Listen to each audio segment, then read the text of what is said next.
नमस्कार दोस्तों। Haryana GK series में मैं चंद्रास एक बार फिर से आप सभी का हार्दिक स्वागत करता हूं। हरियाणा जीके सीरीज में आज का जो हमारा टॉपिक होगा वो टॉपिक है हरियाणा की मिट्टियां। आज हम हरियाणा की मिट्टियों के बारे में अध्ययन करेंगे और कौन कौन सी मिट्टी से कौन सा इंपॉर्टेंट क्वेश्चन एग्जाम के अंदर आता है वो भी डिस्कस करेंगे। यदि आप वीडियो शुरुआत से अंत तक देखते हैं तो काफी वीडियो हमारी ऐसी है जिसमें हमने अंत के अंदर वीडियो के लास्ट में क्वेश्चन बताए हैं कि कौन सा क्वेश्चन एग्जाम में आने वाला है।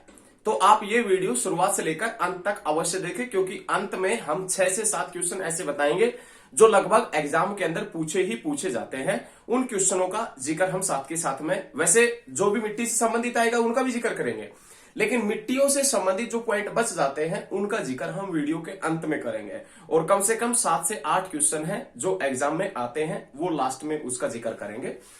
लास्ट में जो लास्ट हमारा वीडियो था उसके अंदर हमने हरियाणा की भौगोलिक संरचना करवाई थी।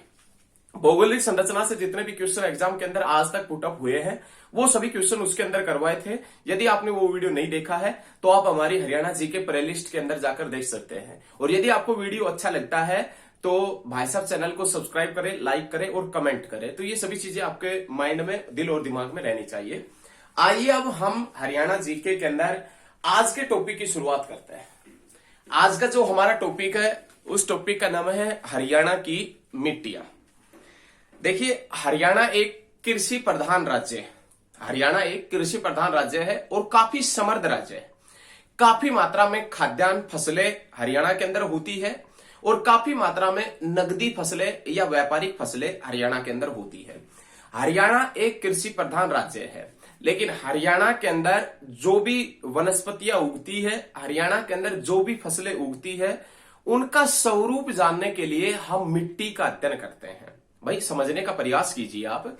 हरियाणा के अंदर जो भी वनस्पति है, हरियाणा के अंदर जो भी फसलें हो रही है, उनका स्वरूप यदि हमें जानना है, उन वनस्पतियों का और फसलों का स्वरूप जानना है, तो हमने हरियाणा की मिट्टियों का अध्ययन करना पड़ेगा। कहने का तात्पर्य एचएसएससी के अकॉर्डिंग, एचपीएससी या एचसीएस के अकॉर्डिंग हमने हरियाणा की मिट्टी पढ़नी पड़ेगी यदि हमें फसलें जाननी है। तो आज हम उसी हरियाणा की मिट्टियों का जिक्र करेंगे। भौतिक व रासायनिक आधार पर हरियाणा की मिट्टियों को 5 भागों के अंदर बांटा है। लेकिन डॉक्टर जसवीर सिंह के अकॉर्डिंग हरियाणा की मिट्टियों को 6 भागों के अंदर बांटा गया है। बस आप ये क्वेश्चन साथ के साथ में नोट कर ले, ये साथ के साथ में आपके माइंड के अंदर रहना चाहिए कि डॉक्टर जसवीर सिंह के अकॉर्डिंग हरियाणा की मिट्टियों को 6 भागों के अंदर बांटा गया है। कभी भी क्वेश्चन आज तक एग्जाम में ये क्वेश्चन नहीं आया है कि डॉक्टर जसवीर सिंह के अकॉर्डिंग कितने भागों में बांटा गया है, कौन कौन सी हरियाणा के अंदर मिट्टी मिलती है। इनका जिक्र आज तक एग्जाम के अंदर नहीं हुआ है और आगे भी नहीं होगा, क्योंकि किसी भी बुक के अंदर फिक्स नहीं है। किसी बुक के अंदर मिट्टियों के 8 प्रकार दिखा रखे हैं, किसी के अंदर 6 दिखा रखे हैं, किसी के अंदर 5 दिखा रखे हैं। लेकिन इसीलिए हमने वीडियो के बीच में आपसे ये बात बताई है कि डॉक्टर जसवीर सिंह के अकॉर्डिंग हरियाणा की जो मिट्टियां हैं उन मिट्टियों को कितने पार्ट में, कितने भागों में तोड़ा गया है, 6 भागों के अंदर। कितने भागों में? 6 भागों के अंदर बांटा गया है। लेकिन आज जो डिस्कस करेंगे हम इस वीडियो के अंदर वो हरियाणा की मिट्टियों का डिस्कशन करने जा रहे हैं। और हरियाणा की मिट्टियां जो भौतिक और रासायनिक आधार पर हमने कितने भागों में बांटी है? 5 भागों में। कितने भागों के अंदर बांटी है? 5 भागों में। और उसी 5 भागों का डिस्कशन इस वीडियो के अंदर करेंगे। आप लास्ट तक बने रहिए, दिल थाम के ये वीडियो देखते रहिए। देखिए, सबसे पहले यदि हम 5 मिट्टियों का जिक्र करें, हरियाणा को मिट्टियों के आधार पर कितने, भौतिक व रासायनिक आधार पर कितने भागों में बांटा गया मिट्टियों को? 5 भागों में, जिसमें सबसे पहले नाम आता है पहाड़ी या चट्टानी मृदा।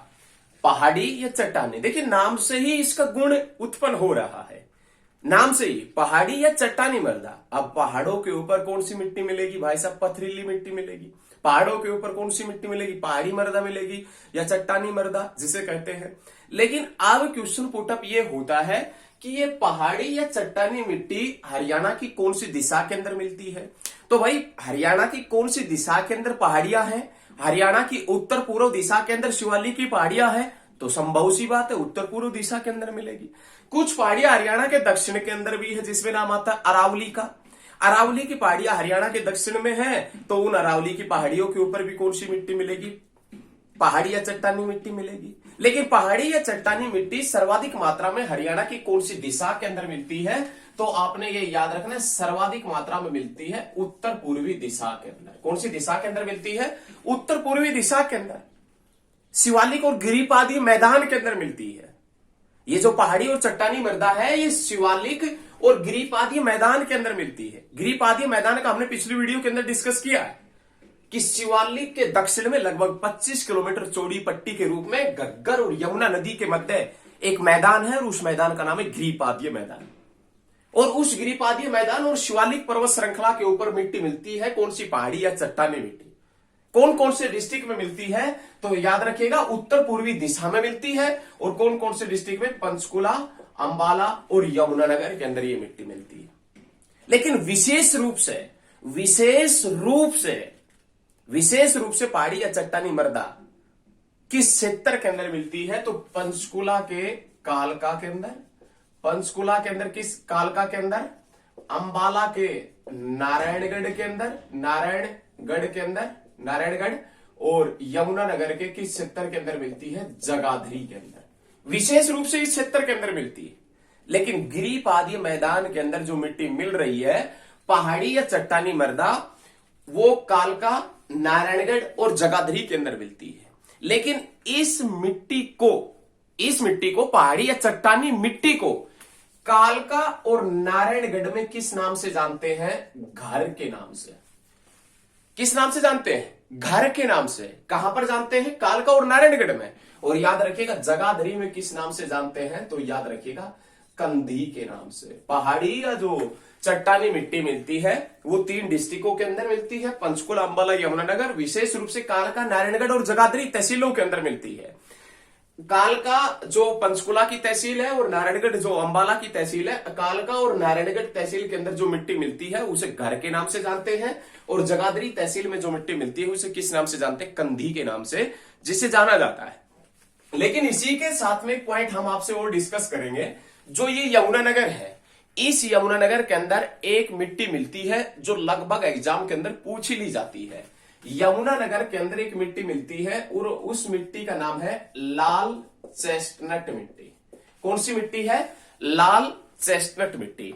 लाल चेस्टनट मिट्टी जिसमें नाइट्रोजन और फॉस्फोरस की कमी होती है। किसकी कमी होती है? नाइट्रोजन व फॉस्फोरस की कमी होती है। क्वेश्चन एग्जाम में बहुत बार आता है कि लाल चेस्टनट मिट्टी कौन से जिले में सर्वाधिक मिलती है? यमुनानगर में। या क्वेश्चन ये आएगा कि यमुनानगर में सर्वाधिक मात्रा में कौन सी मिट्टी मिलती है? लाल चेस्टनट मिट्टी मिलती है। क्वेश्चन को साथ के साथ में नोट कर लीजिए। उसके बाद में जो नेक्स्ट पॉइंट बनता है, क्वेश्चन एक और बनता है लाल चेस्टनट मिट्टी का। लाल चेस्टनट मिट्टी का क्वेश्चन ये बनता है कि राज्य में, नोट कर ले, समझदार, नोट करें जल्दी से, राज्य में किस मृदा को उदासीन प्रतिक्रिया वाली मृदा के नाम से जाना जाता है? राज्य में किस मृदा को उदासीन प्रतिक्रिया वाली मृदा के नाम से जाना जाता है? राज्य में किस मृदा को उदासीन प्रतिक्रिया वाली मृदा के नाम से जाना जाता है? लाल चेस्टनट मृदा। बहुत इंपॉर्टेंट क्वेश्चन है, याद रखिएगा, लाल चेस्टनट मृदा को जाना जाता है। तो ये पहाड़ी या चट्टानी मिट्टी से संबंधित, उत्तर पूर्वी दिशा से संबंधित पॉइंट थे। लेकिन पहाड़ी या चट्टानी मिट्टी हरियाणा के दक्षिण में भी मिलती है। और दक्षिण के अंदर पहाड़ियां कौन सी है? अरावली की पहाड़ियां। उन अरावली की पहाड़ियों के ऊपर भी पहाड़ी या चट्टानी मिट्टी मिलती है, पथरीली मिट्टी मिलती है। यहां से क्वेश्चन एक निकलेगा, ज्यादा क्वेश्चन नहीं निकलेगा। वो क्वेश्चन ये निकलेगा कि फरीदाबाद के अंदर एक झील पड़ता है और उस झील का नाम है बड़खल झील। बड़खल झील जो फरीदाबाद के अंदर है वो अरावली की पहाड़ियों के अंदर स्थित है। अरावली की पहाड़ियों के ऊपर मिट्टी कैसा मिलता है? तो याद रखिएगा, पथरीली मिट्टी। और पथरीली मिट्टी जिस क्षेत्र के अंदर मिलता है, याद रखिएगा, वहीं पर बड़खल झील है। तो क्वेश्चन एग्जाम में ये पूछेगा कि बड़खल झील के आसपास के क्षेत्र में किस प्रकार का मिट्टी मिलता है? तो आप बताएंगे कि पथरीली मिट्टी मिलता है। कहां पर? बड़खल झील के आसपास में। वो बड़खल झील कब बनी थी? तो आपने याद रखना है, भारत की स्वतंत्रता प्राप्ति के बाद 1947 सिंचाई परियोजना के तहत, भारत की स्वतंत्रता प्राप्ति के बाद 1947 सिंचाई परियोजना के तहत बड़खल झील का निर्माण हुआ था।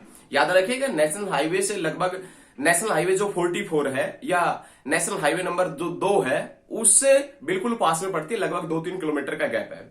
बड़खल झील अरावली पहाड़ियों में, अरावली के ऊपर मिट्टी मिलती है पथरीली, तो आपने याद रखना बड़खल झील के पास में भी कौन सी मिट्टी मिलेगा, तो पथरीली मिट्टी मिलेगा।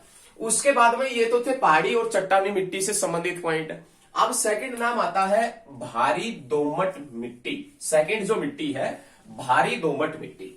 भारी दोमट मिट्टी सिल्ट युक्त मिट्टी है, नोट कर लीजिए। भारी दोमट मिट्टी सिल्ट युक्त मिट्टी है और इस मिट्टी को किस नाम से जानते हैं? खादर के नाम से। किस नाम से जानते हैं? खादर के नाम से इसे जाना जाता है। अब आपके माइंड के अंदर आ रहा होगा कि खादर किसे कहते हैं। आपके माइंड के अंदर आना चाहिए कि खादर से संबंधित क्वेश्चन एग्जाम में कई बार आ जाता है, चाहे वो इंडियन ज्योग्राफी हो या हरियाणा से संबंधित एग्जाम में हो या कोई सेंट्रल गवर्नमेंट का एग्जाम हो, एग्जाम में क्वेश्चन आ ही जाता है। खादर की डेफिनेशन क्या है?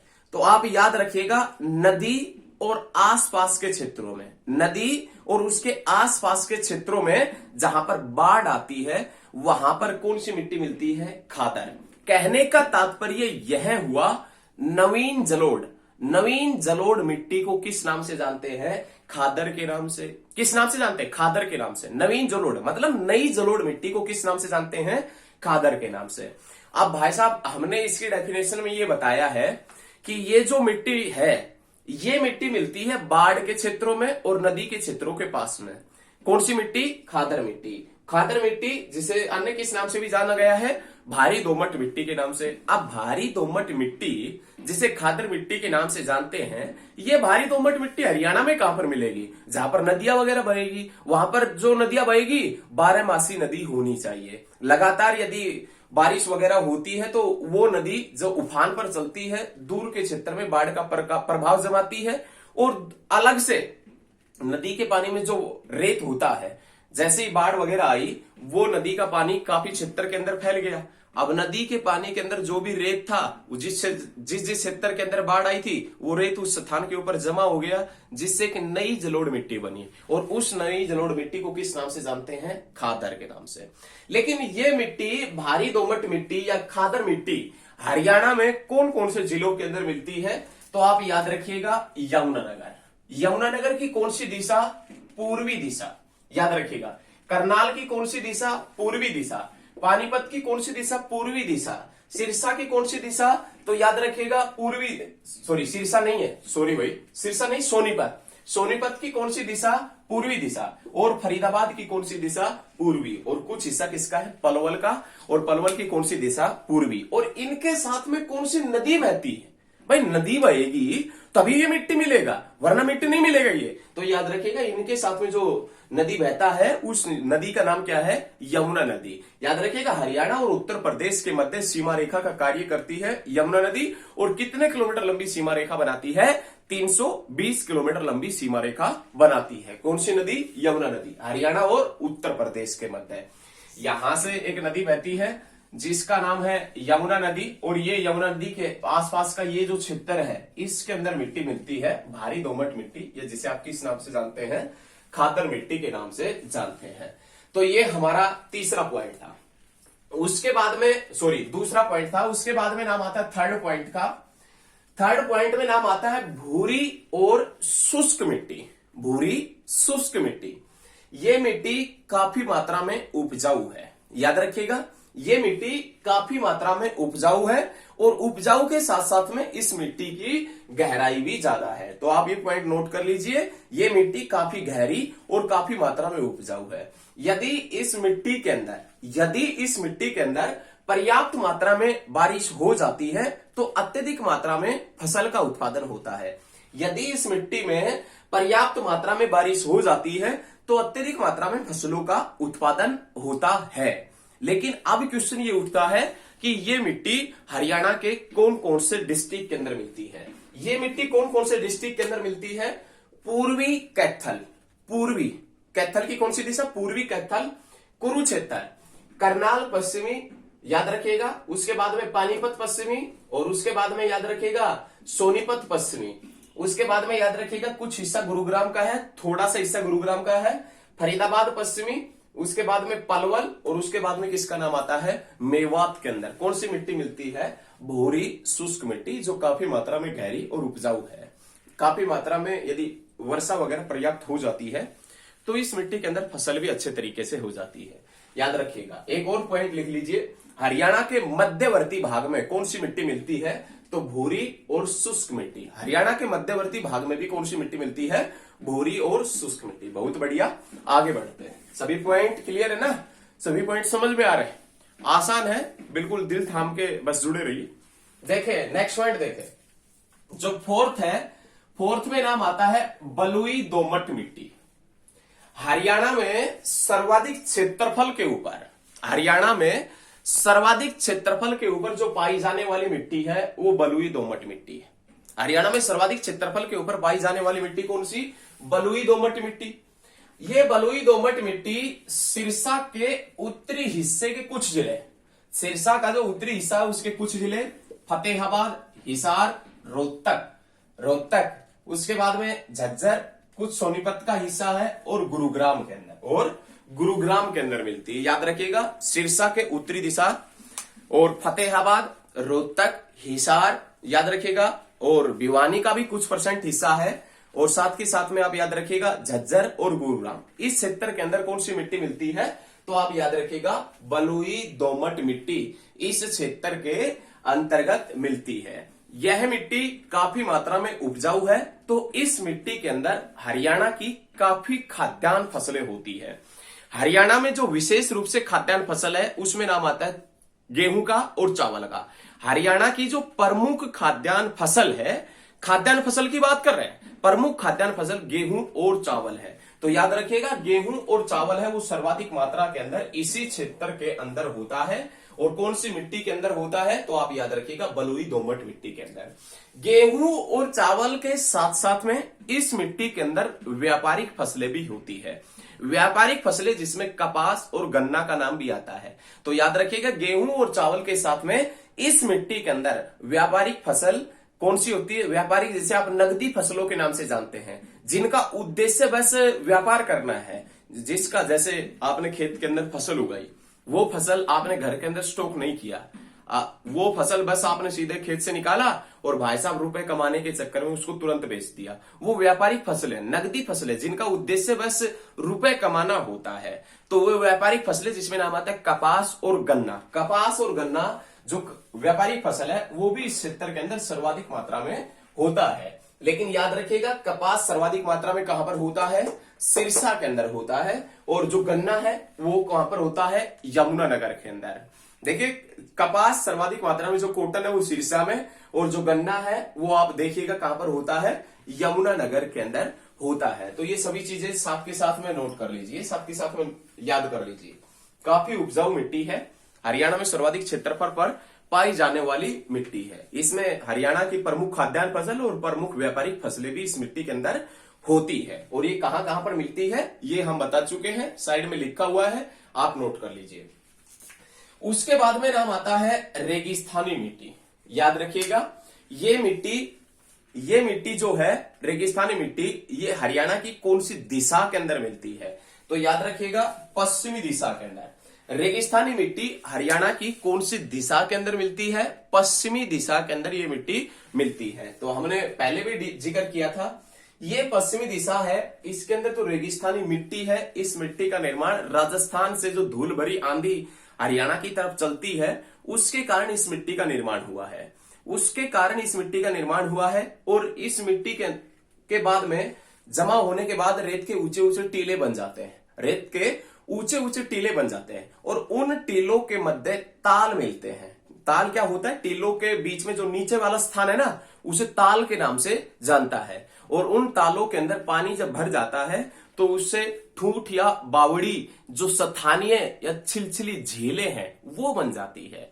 क्वेश्चन ये पूछेगा कि जो बालू के टिब्बे युक्त मैदान है उनके मध्य जो ताल मिलते हैं, उन ताल के अंदर वर्षा ऋतु में पानी जब भर जाता है तो उन तालों के कारण पानी भरने से छोटी छोटी झीलें बन जाती है। और उन छोटी छोटी झीलों को स्थानीय भाषा में किस नाम से जानता है एग्जामिनर, तो याद रखिएगा, ये हमने पिछली वीडियो के अंदर इसका डिस्कशन किया था। यदि आपने पिछली वीडियो पूरी देखी है तो आप इसका आंसर कमेंट बॉक्स में दें कि रेगिस्तानी जो मिट्टी है या जो पश्चिमी दिशा है जहां पर रेत के टीले मिलते हैं, वहां पर जो ठूंठ या बावड़ी ये स्थानीय झीलें हैं, बता दिया है, कोई बात नहीं, स्थानीय झीलें हैं उसे ठूंठ या बावड़ी के नाम से जानते हैं। किस नाम से जानते हैं? ठूंठ या बावड़ी के नाम से जानते हैं। पश्चिमी दिशा जिसमें नाम आता है सिरसा के दक्षिणी हिस्से में ये मिट्टी मिलती है। फतेहाबाद का कुछ पार्ट आता है, हिसार का पश्चिमी, भिवानी का पश्चिमी, चरखी दादरी का पश्चिमी, और उसके बाद में नाम आता है महेंद्रगढ़ का, और उसके बाद में नाम आता है थोड़ा सा हिस्सा किसका आता है? रेवाड़ी का भी कुछ हिस्सा इसके अंदर शामिल किया गया है। तो याद रखिएगा, रेवाड़ी का भी कुछ हिस्सा इसके अंदर शामिल है। तो ये सभी चीजें आप याद रखिएगा, बहुत इंपॉर्टेंट है और आप लगातार ये चीजें देखते रहें, वेरी वेरी इंपॉर्टेंट है एग्जाम की दृष्टि से। रेगिस्तानी मिट्टी जो है, इस रेगिस्तानी मिट्टी में चूने के अंश भी मिलते हैं। रेगिस्तानी जो मिट्टी है उसमें चूने के अंश मिलते हैं। याद रखिएगा, चूने का जो कुछ पार्ट है वो भी रेगिस्तानी मिट्टी के अंदर मिलता है। रेगिस्तानी मिट्टी की एक और विशेषता है, वो हम आपको इंडियन ज्योग्राफी में बताएंगे। उसकी विशेषता यह है कि रेगिस्तानी मिट्टी के अंदर या जो थार के मरुस्थल या थार जो डेजर्ट है उसके अंदर जो मिट्टी मिलती है, आप जाएंगे राजस्थान के अंदर, तो उस मिट्टी की, रेगिस्तानी मिट्टी में जैसे जैसे हम नीचे की तरफ बढ़ते हैं तो कैल्शियम की मात्रा बढ़ती जाती है। और एक समय ऐसा आता है, कैल्शियम की मात्रा बढ़ती जाती है और एक समय ऐसा आता है कि नीचे चूने कंकड़ या चूने पत्थरों की एक परत मिलती है, और वो चूने पत्थरों की परत ऊपर से जो पानी रिस कर नीचे जाता है उसको नीचे जाने से रोकती है। तो राजस्थान के अंदर जोधपुर, बाड़मेर, इस क्षेत्र के अंदर कई बार आपने देखा होगा बाढ़ आ गई, लेकिन यहां पर तो बाढ़ आनी नहीं चाहिए क्योंकि रेत बहुत ज्यादा है। तो बाढ़ इसी कारण से आती है कि उस मिट्टी में नीचे चूने पत्थर, चूने के अंश काफी मात्रा में मिलते हैं जो पानी को नीचे जाने से रोकते हैं, जिसके कारण वो धरातल के ऊपर पानी बहने लगता है। तो ये कोई बात नहीं, आप ये चीजें याद रखिएगा, वो हम इंडियन ज्योग्राफी में आपके सामने करवाएंगे। तो ये हरियाणा की मिट्टी थी जिसे 5 भागों के अंदर बांटा है। आशा करते हैं कि बहुत नॉर्मल टॉपिक है और आपको समझ में भी आया होगा। अब हम जो डिस्कस करेंगे वो हमने शुरुआत में जो बताया था कि हम लास्ट के अंदर 6-7 क्वेश्चन ऐसे देखेंगे जो हर बार एग्जाम में आ रहे हैं, उनका जिक्र करेंगे। देखिए, हरियाणा का जो सबसे पश्चिम में जिला स्थित है, हरियाणा का जो सबसे पश्चिमी जिला है वो हरियाणा का सबसे पश्चिमी जिला है सिरसा, क्योंकि आप देख रहे हैं हरियाणा का सबसे पश्चिमी जिला है सिरसा। और इस सिरसा जिले के अंदर जो मिट्टी मिलती है, सिरसा जिले के अंदर जो मिट्टी मिलती है उस मिट्टी का रंग कैसा है? तो आप याद रखिएगा, सिरसा के अंदर मिट्टी जो मिलती है उस मिट्टी का रंग है लाल। लेकिन लाल चेस्टनट मिट्टी कौन से डिस्ट्रिक्ट में मिलती है? यमुनानगर में, जिसमें फास्फोरस और नाइट्रोजन की कमी होती है। उसके बाद में हरियाणा के अंदर क्वेश्चन आएगा, क्वेश्चन आप सबके साथ में नोट कर लीजिए। हरियाणा के अंदर अत्यंत हल्की मृदा को, कहने का तात्पर्य है हरियाणा के अंदर बहुत अधिक हल्की मृदा को स्थानीय भाषा में, जो अत्यंत हल्की मृदा है, अत्यंत हल्की मृदा, इसको स्थानीय भाषा में किस नाम से जानते हैं? रोसली के नाम से। किस नाम से जानते हैं? रोसली के नाम से जानते हैं। तो ये चीजें आप याद रखिएगा। उसके बाद नाम आता है, हरियाणा का एक डिस्ट्रिक्ट पड़ता है जिसका नाम है फतेहाबाद। हरियाणा का एक डिस्ट्रिक्ट है फतेहाबाद। उसके बाद में हरियाणा का एक स्थान पड़ता है जगाधरी, जो यमुनानगर के अंदर है। और उसके बाद में हरियाणा का एक स्थान पड़ता है थानेसर, जो कुरुक्षेत्र के अंदर है। फतेहाबाद में, जगाधरी में और थानेसर के अंदर जो मिट्टी मिलती है वो किस प्रकार की मिट्टी है? तो आप याद रखिएगा, डाक मृदा। कौन सी मिट्टी मिलती है? डाक मृदा। और ये डाक मृदा कहां पर मिलती है? फतेहाबाद में, जगाधरी में और थानेसर के अंदर जो मिट्टी मिलती है वो किस प्रकार की मिट्टी है? डाक मृदा। उसके बाद में जो नेक्स्ट पॉइंट आता है कि हरियाणा की कितने परसेंट मिट्टी, हरियाणा की कितने परसेंट मिट्टी है जो लवणता व क्षारीयता से ग्रस्त है? हरियाणा की कितने परसेंट मिट्टी है जो लवणता व क्षारीयता से ग्रस्त है? तो आप याद रखिएगा, 30% मिट्टी जो लवणता व क्षारीयता से ग्रस्त है। लवणता व क्षारीयता से जो ग्रस्त मिट्टी है वो कितना परसेंट है? 30%। 30% मिट्टी है, याद रखें। उसके बाद में नेक्स्ट पॉइंट आता है कि हरियाणा में मृदा अपरदन को किस नाम से जानते हैं। मृदा अपरदन को किस नाम से जानते हैं, तो आप याद रखिएगा रेंगती हुई मृत्यु के नाम से। हरियाणा में मृदा अपरदन को किस नाम से जाना जाता है, रेंगती हुई मृत्यु के नाम से जाना जाता है। आप देखें हरियाणा के अंदर जल अपरदन जो है वो कौन कौन से डिस्ट्रिक्टों के अंदर मिलता है। मिट्टी का जो अपरदन हो रहा है वो जल से हो रहा है, पानी से। वो कौन कौन से डिस्ट्रिक्टों के अंदर है, तो आप याद रखिएगा शिवालिक जो क्षेत्र फैला है, शिवालिक पर्वतमाला है, वहां पर इसका प्रभाव मिलता है। और शिवालिक हरियाणा के उत्तर पूर्वी दिशा में है, तो आपसे पूछेगा कि जल अपरदन कौन सी दिशा में होता है, तो उत्तर पूर्वी दिशा में। और जिले पूछे तो बता देना अंबाला, पंचकुला और यमुनानगर। अंबाला, पंचकुला और यमुनानगर के अंदर। लेकिन इसी के साथ में एग्जामिनर आपसे क्वेश्चन पूछेगा। क्वेश्चन ये पूछेगा कि हरियाणा के अंदर तरंगित बालू मैदान, हरियाणा के अंदर तरंगित बालू के जो मैदान है वो कौन कौन से डिस्ट्रिक्ट के अंदर मिलते हैं, तो याद रखिएगा तरंगित बालू के मैदान इस क्षेत्र के अंदर मिलते हैं। ये जो क्षेत्र है कहां पर, महेंद्रगढ़ में, रेवाड़ी में, और कहां पर मिलते हैं, गुरुग्राम के अंदर। महेंद्रगढ़, रेवाड़ी और गुरुग्राम के अंदर तरंगित बालू के मैदान मिलते हैं। बहुत अच्छे, बहुत गुड, याद रखिएगा। तो ये सभी चीजें आप याद रखिएगा। उसके बाद में नाम आता है कि हरियाणा के दक्षिण के अंदर एक पर्वत श्रृंखला है जिसका नाम है अरावली। और वो अरावली पर्वत श्रृंखला जिसका प्रवेश द्वार नहीं आया समझ में, फिर बता देते हैं। अरावली पर्वतमाला का प्रवेश द्वार कौन से डिस्ट्रिक्ट को कहते हैं। अरावली पर्वतमाला का प्रवेश द्वार, देखिए हरियाणा का प्रवेश द्वार नहीं पूछ रहे, वो भी पूछेंगे अभी इस पॉइंट के बाद में, पहले ये पूछ लेते हैं उसके बाद में वो। अरावली पर्वत श्रृंखला का प्रवेश द्वार किसको कहते हैं, तो गुरुग्राम को। अरावली पर्वत श्रृंखला का प्रवेश द्वार किसे कहा जाता है, गुरुग्राम, याद रखे। लेकिन अब क्वेश्चन ये है कि हरियाणा का प्रवेश द्वार किसे कहते हैं। हरियाणा के प्रवेश द्वार के नाम से किसे, कौन से शहर को जानते हैं, तो हरियाणा का जो प्रवेश द्वार है वो कौन सा शहर है, तो आपने याद रखना बहादुरगढ़।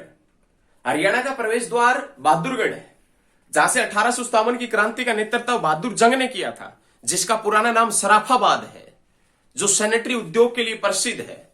बहादुरगढ़ 2017 मिस वर्ल्ड मानुषी छिल्लर बहादुरगढ़ के बामडोली गांव से है। तो इस प्रकार के सभी पॉइंट देखने के लिए आप हमारे साथ में लगातार जुड़े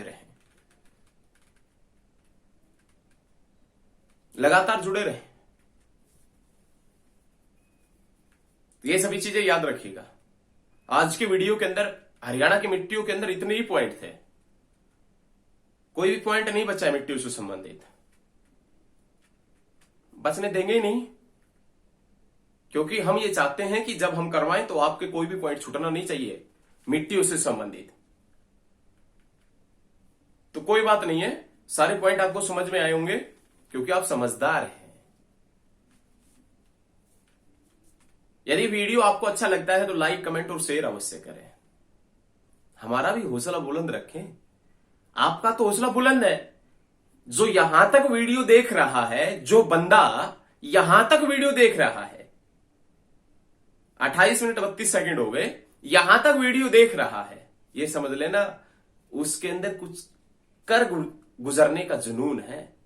उस बंदे के अंदर कुछ कर गुजरने का जुनून है, उसका हौसला बुलंद है। और यदि उसका हौसला बुलंद है ना, तो हौसला हमारा भी बुलंद है। और आप हमारे हौसले को बढ़ाएं, और हमारा हौसला तब बढ़ेगा, हम देखेंगे कि ज्यादा से ज्यादा व्यू आएंगे, ज्यादा से ज्यादा लाइक होंगे, ज्यादा से ज्यादा चैनल पर सब्सक्राइबर बढ़ेंगे। तो यदि आपको वीडियो अच्छा लगता है ना, तो लाइक, कमेंट और शेयर करना ना भूलें। लाइक, कमेंट और शेयर अवश्य करें और दबा के करें। धन्यवाद, मिलते हैं बहुत जल्द नेक्स्ट वीडियो में, मिलते हैं जल्दी, धन्यवाद।